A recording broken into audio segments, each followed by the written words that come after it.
On this episode we have some slight audio interruptions in the first couple of minutes. Rest assured that these don't last long, and they do reflect the nature of recording a podcast remotely. Apologies for this. We hope you enjoy the podcast. In today's episode I'm joined by Manchester Olympic and Commonwealth legend Diane Modahl, winner of gold, silver and bronze Commonwealth 800 metre medals between 1986 and 1998.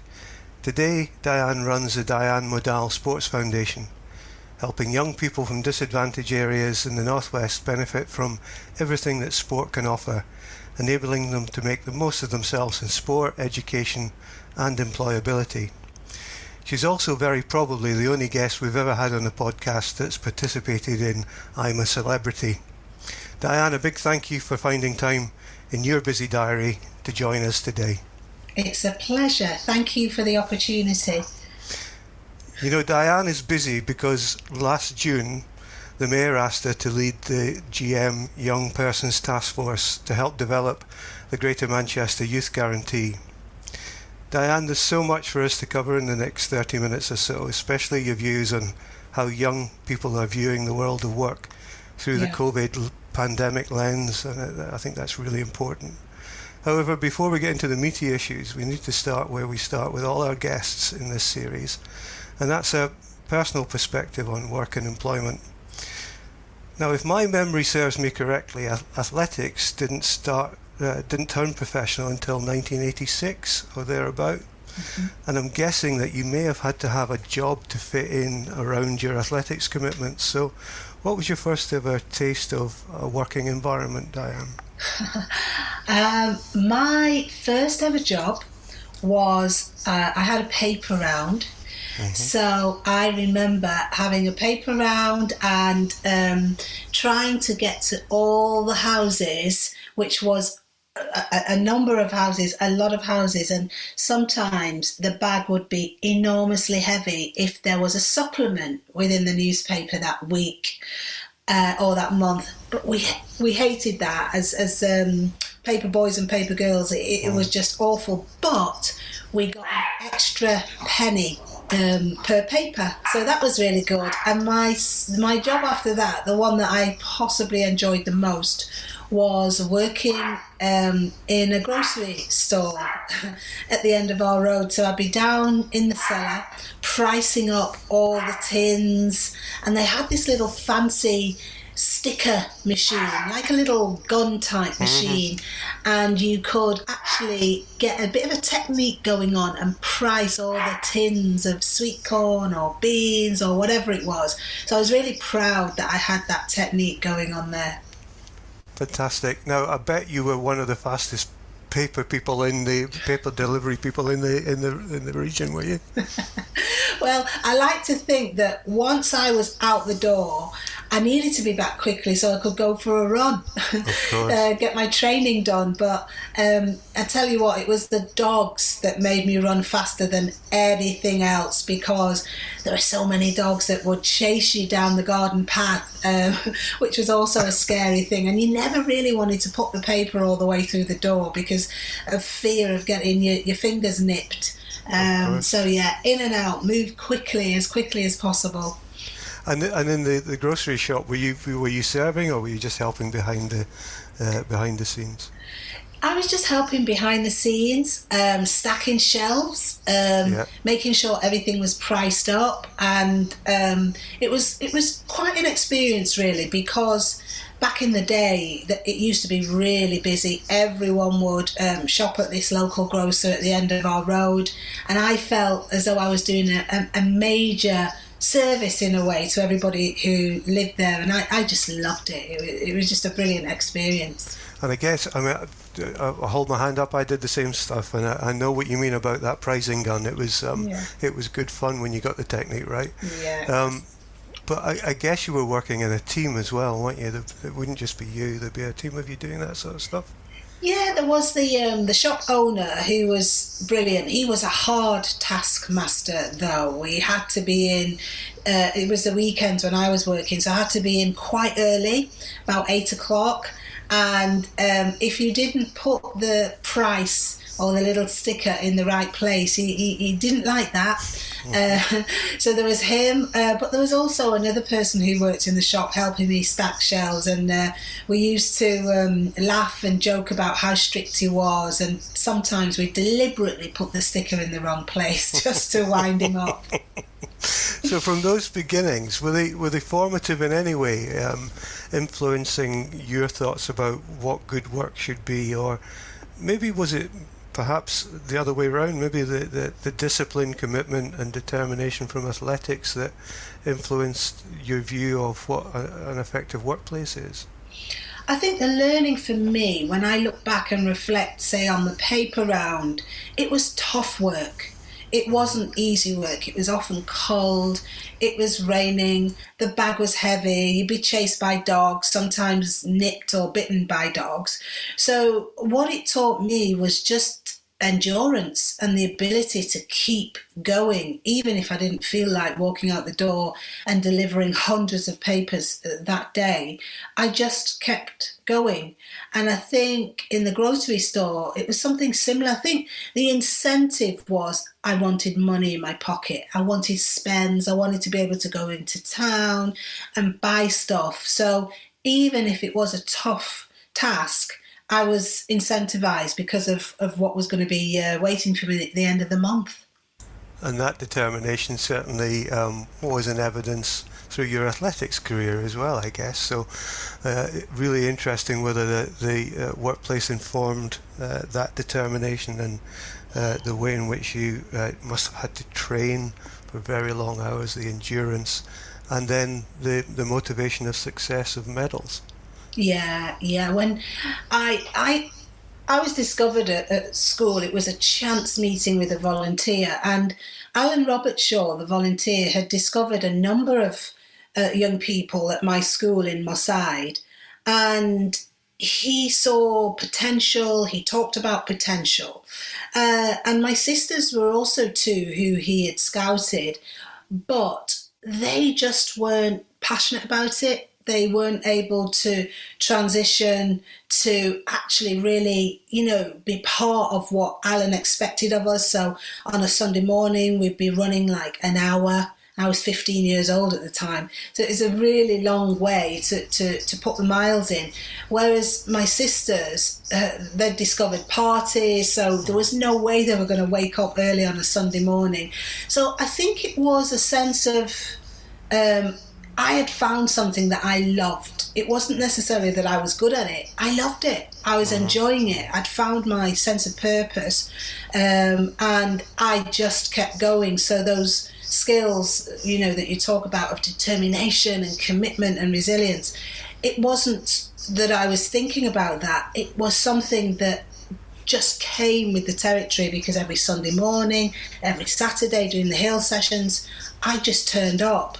And underlying there was a commitment and a resilience that was actually I was learning and gaining as a result of that. Yeah, and that's a really, really important reflection, I think, Diane, when you think about people's work, and when people love their work, then it's fun. And it doesn't seem like work, does it? It becomes a vocation. And if you can manage to do something you're good at, you love it, and you get paid for it, well, it's an absolute brilliant thing to do, isn't it? Can you tell me a little bit more about your sports foundation, and maybe probably inspired by Alan, Finding Talent? So why did you set it up? What do you think your key learnings are from that, and how do you work with kids around preparing them for the world of work? Yeah.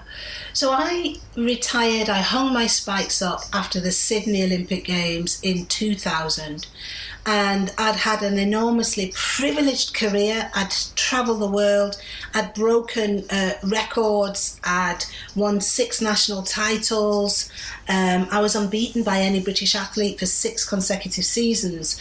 And so at the end of my career, when I sat down with my coach and husband, we sort of reflected and said, who is Diane Modahl? who am I? Now that I'm not traveling the world, I'm not competing, I'm not winning medals anymore, who am I? And it was a really difficult question to answer because I didn't know. So we began to have a conversation about what motivates and what inspired me. And it wasn't actually the medals, the journey, the traveling and all that sort of stuff. It was being 11 years old and having this chance meeting with this volunteer.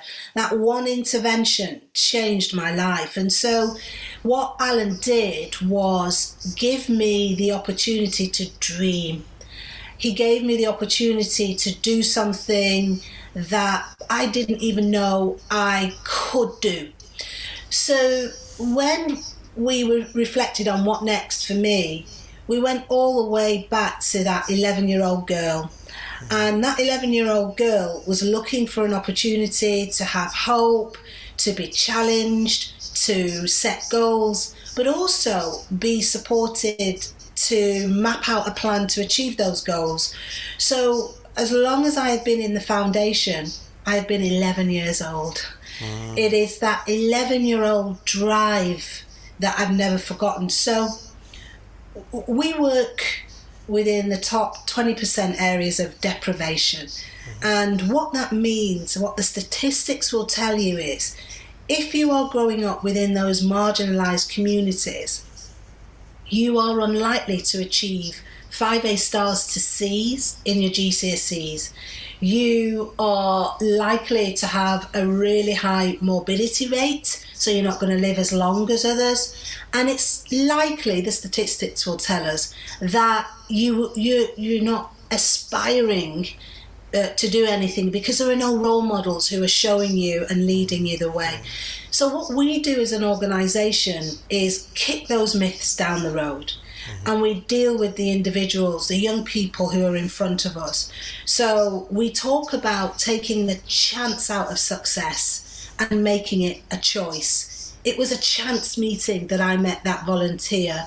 If I was sick that day or if I didn't go into school, maybe we wouldn't be having this conversation now.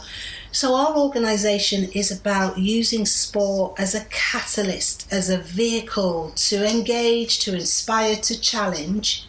And sport has a brilliant, common, powerful language to do that. So we know that sport is a great leveller. It teaches you all these amazing transferable skills. That when it comes to employability and the opportunity to get into the world of work, that's exactly what we do. We're saying to young people, what are you inspired by? How can we help you map out a plan to achieve the opportunity to become a lawyer, to become a teacher, to become a world-class athlete? But it starts with a goal, and our ability to be able to give young people the opportunity to dream is where it starts. Oh, what fantastic work the foundation does, Diane. You must be really, really proud, and be mapping those young people that you've supported through the foundation as they set out on their lives. Yeah, we talked about teamwork earlier, and the team that I have supporting me and enabling the foundation to thrive and grow is amazing. And the thing that holds us all together, we all come from different backgrounds, different experiences, but the commonality between us is the culture and the values that we have allowed to develop within the organisation. And the team that we work with, our mentors, our coaches, our programme managers and leaders, have lived experience of what we're trying to achieve, but they are also passionate about making a difference and not accepting that because you live in a certain area that's where you need to stay, either mentally or physically. Those values and setting them and leading them and living them is something that we come across working with employers in the Good Employment Charter all the time. And those good employers have set those, communicated them and lived them. The ones that are on the road to becoming good employers realise that they need to do that. They're so important as a foundation. So look, we know from your athletics career that you don't back down from a challenge. But this is a hell of a challenge you took on in June, chairing the Mayor's Youth Panel in the midst of the single most era-defining pandemic of a generation. So you reported on the panel's work recently. Can you share the principal findings, and particularly those that call for employers to act? Yeah. What we wanted to do, and I think what Andy Burnham, the Mayor of Greater Manchester, recognised, was the pandemic had the power to actually wipe out a whole generation in terms of their hope and aspiration. And so in June 2020, he asked me to chair a young person's task force and develop a set of recommendations that would secure young people's future, their prosperity, through a young person's guarantee across the whole of Greater Manchester. And in order for that to take hold, I first had to listen. So we initially did a consultation with young people across Greater Manchester. Over 5,000 young people took part in the online consultation.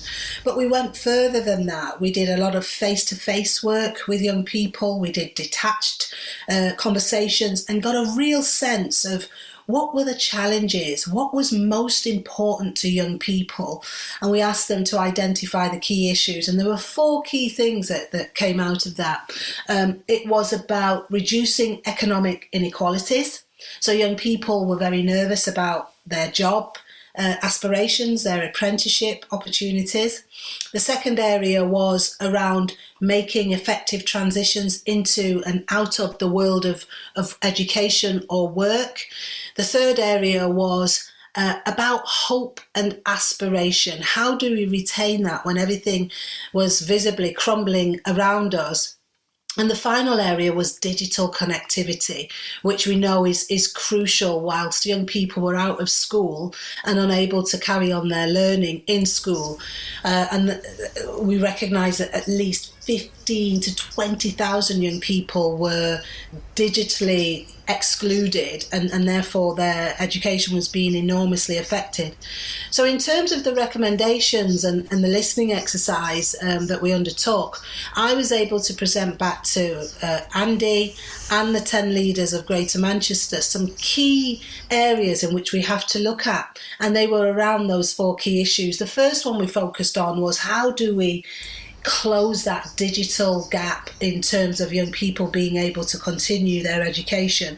So we launched an emergency response, and we have come some way in being able to deliver on that. But we've moved forward now. The recommendations also suggested that what we actually need to do is move away from this knee-jerk reaction and transition into a more sustainable digital response for young people across Greater Manchester.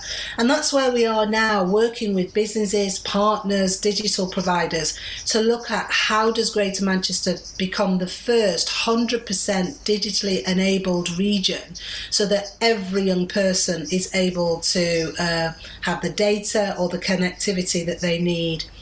When it comes to health, education and hope and aspiration, we've put some real tangible recommendations in there that talk about leadership. So young people have told us that they don't feel included, or they don't have trust that the system allows them to break down barriers and achieve their work goals and aspirations, because they don't see people who look like them, who talk like them. It's very much a similar consistent pattern of individuals who seem to get the jobs all the time. So what we've done there is we've partnered with Sir Simon Woolley from Operation Black Vote, who has a brilliant leadership opportunity for young people to be upskilled, to take advantage of courses and opportunities that will actually lead to tangible work for them. So they were just a couple of areas in terms of what the recommendations told us we needed to do and how we've gone about doing that. Again, fantastic and inspirational work, Diane. I wanted to talk about inequalities, and you mentioned that right at the top. I mean, the pandemic, in our experience from working with employers, has heightened many inequalities, especially regarding the impacts on women and our black and minority ethnic communities. And the Charter is determined to help employers recognise the benefits of diversity, equality and inclusion, but also to seek genuine action. I mean, there's been too much talk without action around these issues. So we really want to see opportunity to grow for all and for progress in all workplaces. Yeah, I think this is crucial. I think we will never move forward in a way that will allow us to grow and develop as a society, but also as a region, until we address some of these underlying challenges. And we know that people are excluded for a number of biased flaws, whether you're male, female, from a marginalised community, being able to crack the glass ceiling. It's time for us now to recognise that if we want the best potential, the best talent, we've got to start looking in different places. We've got to open the door to young people, to leaders, to individuals who have been excluded for a number of different reasons, so that actually we don't continue to get what we've always had. And the time is now. The time is now to be able to do that. And would that be your message to employers? You are a role model. You mentioned role models. You are absolutely the sort of role model that Manchester needs right now, Diane, particularly around this agenda. But what message would you have directly to employers to try and address some of those imbalances? Many of those employers, of course, are led by white middle-aged men. And there's a need for them to rise up and understand, I think, the benefits and the social need for us to address some of these issues. And I recognise that it's not easy for businesses. It's very difficult. What we're asking businesses to do is change their model, change their way of working that is entrenched, that is embedded in the mindset, in the culture. And we're asking them to step away from that and go down a road that they may not feel comfortable with, they don't trust, or they don't actually understand. But I would say this, it's about vision and it's about leadership. It's about developing a strategy that, in the best interest of the business, to grow and to develop, organisations and leaders need to be seen and they need to be heard. And I would suggest that, they partner with the likes of organisations, third sector, where you've got some amazing talent, where you've got amazing opportunities and resilience. So all those key skills that organisations need to continue to grow and achieve amazing things. Well, you've got a ready-made market, an accessible market here,